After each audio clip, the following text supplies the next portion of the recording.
ابو سلمہ نے خبر دی، ان سے ابو ہریرہ رضی اللہ عنہ نے بیان کیا کہ میں نے رسول اللہ صلی اللہ علیہ وسلم سے سنا، آپ صلی اللہ علیہ وسلم رمضان کے فضائل بیان فرما رہے تھے کہ جو شخص بھی اس میں ایمان اور نیت اجر و ثواب کے ساتھ رات میں نماز کے لیے کھڑا ہو، اس کے اگلے تمام گناہ معاف کر دیے جائیں گے۔ صحیح بخاری حدیث نمبر 2008۔ امام مالک رحمہ اللہ نے خبر دی، انہیں ابن شہاب نے، انہیں حمید بن عبد الرحمن نے اور انہیں ابو ہریرہ رضی اللہ عنہ نے کہ رسول اللہ صلی اللہ علیہ وسلم نے فرمایا، جس نے رمضان کی راتوں میں بیدار رہ کر نماز تراویح پڑھی ایمان اور ثواب کی نیت کے ساتھ، اس کے اگلے تمام گناہ معاف ہو جائیں گے۔ ابن شہاب نے بیان کیا کہ پھر نبی کریم صلی اللہ علیہ وسلم کی وفات ہو گئی اور لوگوں کا یہی حال رہا، الگ الگ اکیلے اور جماعتوں سے تراویح پڑھتے تھے۔ اس کے بعد ابو بکر رضی اللہ عنہ کے دور خلافت میں اور عمر رضی اللہ عنہ کے ابتدائی دور خلافت میں بھی ایسا ہی رہا۔ صحیح بخاری حدیث نمبر 2009۔ ابن شہاب سے امام مالک رحمہ اللہ کی روایت ہے، انہوں نے عروہ بن زبیر رضی اللہ عنہ سے اور انہوں نے عبد الرحمن بن عبد القاری سے روایت کی کہ انہوں نے بیان کیا کہ میں عمر بن خطاب رضی اللہ عنہ کے ساتھ رمضان کی ایک رات کو مسجد میں گیا۔ سب لوگ متفرق اور منتشر تھے، کوئی اکیلا نماز پڑھ رہا تھا اور کچھ کسی کے پیچھے کھڑے ہوئے تھے۔ اس پر عمر رضی اللہ عنہ نے فرمایا، میرا خیال ہے کہ اگر میں تمام لوگوں کو ایک قاری کے پیچھے جمع کر دوں تو زیادہ اچھا ہوگا۔ چنانچہ آپ نے یہی ٹھان کر ابی ابن کعب رضی اللہ عنہ کو ان کا امام بنا دیا۔ پھر ایک رات جو میں ان کے ساتھ نکلا تو دیکھا کہ لوگ اپنے امام کے پیچھے نماز تراویح پڑھ رہے ہیں۔ حضرت نے فرمایا، یہ نیا طریقہ بہتر اور مناسب ہے، اور رات کا وہ حصہ جس میں یہ لوگ سو جاتے ہیں اس حصے سے بہتر اور افضل ہے جس میں یہ نماز پڑھتے ہیں۔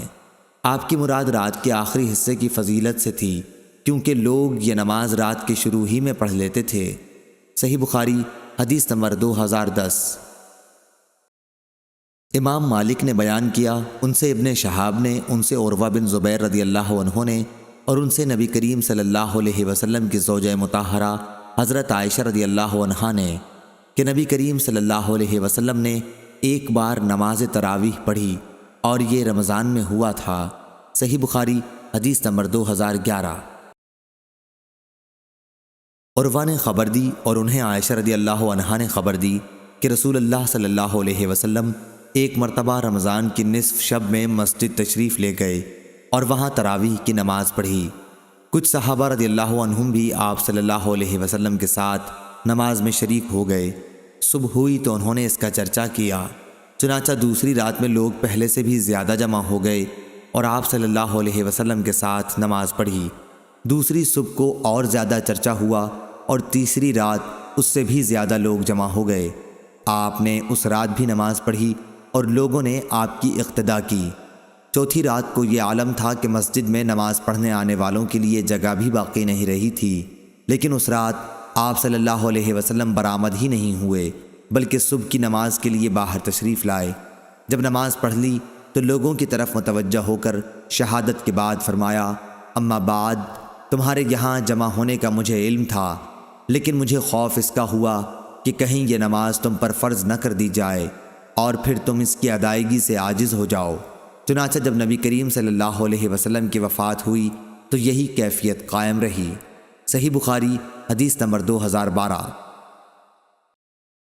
امام مالک رحمہ اللہ نے بیان کیا، ان سے سعید مقبری نے، ان سے ابو سلمہ بن عبد الرحمن نے کہ انہوں نے عائشہ رضی اللہ عنہا سے پوچھا کہ رسول اللہ صلی اللہ علیہ وسلم تراویح یا تہجد کی نماز رمضان میں کتنی رکعتیں پڑھتے تھے؟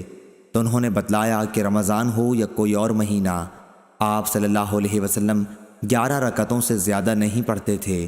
آپ صلی اللہ علیہ وسلم پہلی 4 رکعت پڑھتے، تم ان کے حسن و خوبی اور طول کا حال نہ پوچھو، پھر 4 رکعت پڑھتے، ان کے بھی حسن و خوبی اور طول کا حال نہ پوچھو، آخر میں 3 رکعت وتر پڑھتے تھے۔ میں نے ایک بار پوچھا، یا رسول اللہ صلی اللہ علیہ وسلم، کیا آپ وتر پڑھنے سے پہلے سو جاتے ہیں؟ تو آپ نے فرمایا، عائشہ میری آنکھیں سوتی ہیں لیکن میرا دل نہیں سوتا۔ صحیح بخاری حدیث نمبر 2013۔